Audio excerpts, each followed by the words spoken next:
அனைவருக்கும் வணக்கம். நான் பிரபாகரன், ஜோதிடர், சென்னை பேசுகிறேன். இப்போ என்ன சொல்ல போகிறேன்னா, இந்த வெளிநாடு செல்லக்கூடிய ஒரு கிரகத்துடைய அமைப்பை தான் சொல்ல போகிறேன். கருத்தில் கொள்ளுங்க. இதுக்கு மிக மிக முக்கியம் சனி, குரு, சந்திரன். இவங்க 3 பேர் தான் வெளிநாடு செல்லக்கூடிய அமைப்புக்கு மிக முக்கியம்.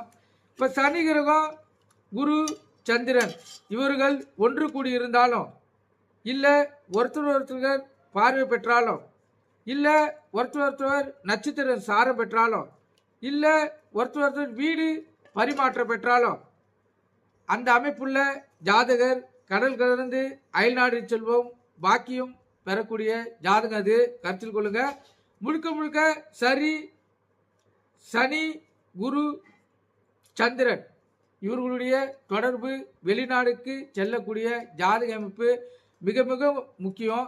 இந்த அமைப்பு இருந்தால் மட்டுமே அங்கு வெளிநாட்டில் வேலை, வெளிநாட்டில் கல்வி, இதுக்கெல்லாம் அவங்க எளிதில் செல்ல முடியும்.